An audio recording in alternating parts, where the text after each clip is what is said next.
The wind had been howling since evening unusual for Los Angeles, where winter is basically a rumor. But tonight, the air had a bite to it. By the time Ethan Clark reached his apartment building, it was nearly midnight. His hands were numb as he pulled out his keys and stepped into the elevator of the Ridgeview Towers.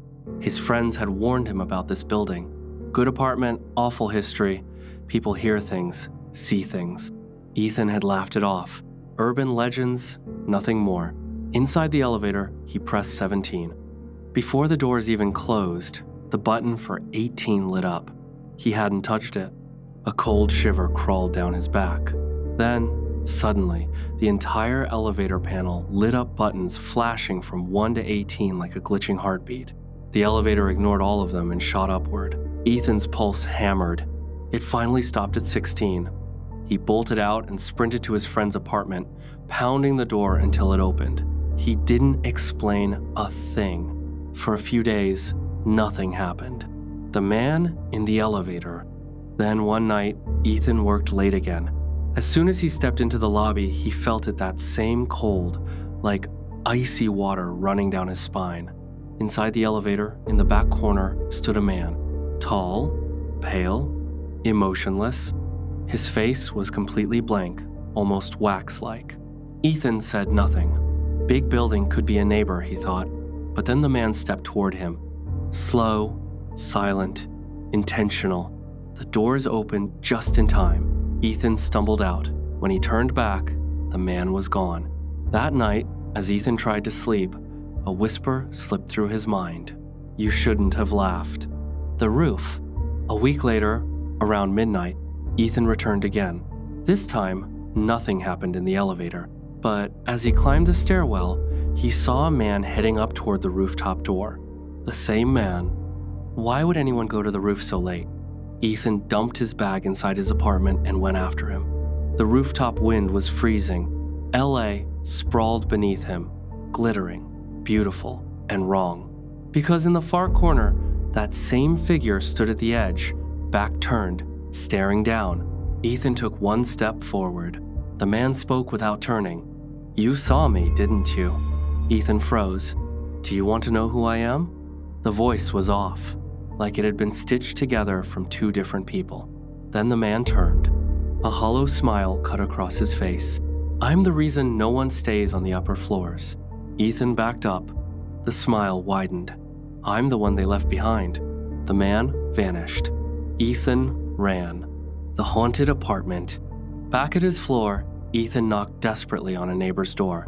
Nothing, but a door beside it creaked open. A half-asleep man, face hidden in the dark. What the hell are you doing this late? He asked. Ethan barely held it together. Something is following me.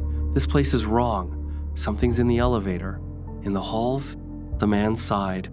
You're knocking on the wrong door. That's the apartment where everything started. He opened his own door wider. If you're that scared, crash here tonight. Leave in the morning. This place isn't safe after dark. Ethan moved toward him. Then someone grabbed his arm hard. Don't go inside. A different voice. Ethan spun around.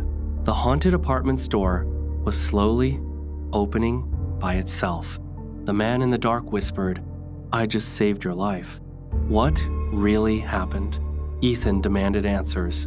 The man asked him, have you never noticed the 17th and 18th floors are empty? Suddenly, Ethan realized the corridors were always silent. No lights, no furniture, no neighbors. The man sighed and began explaining.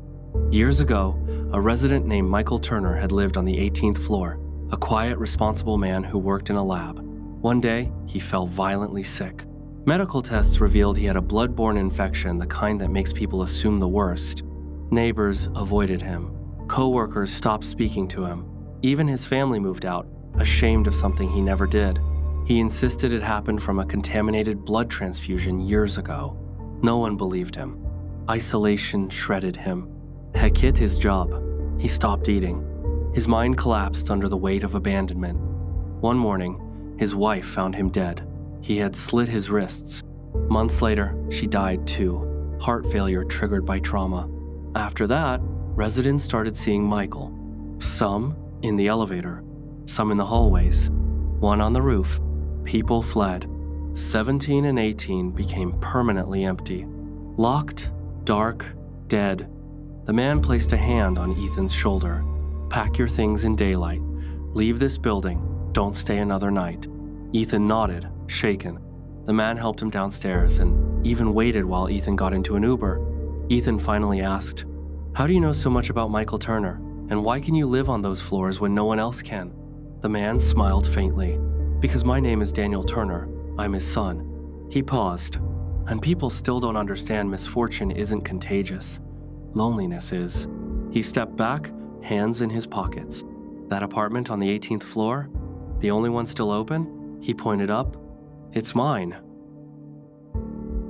Thanks for listening till the end. And if you dare, subscribe for more tales from the dark.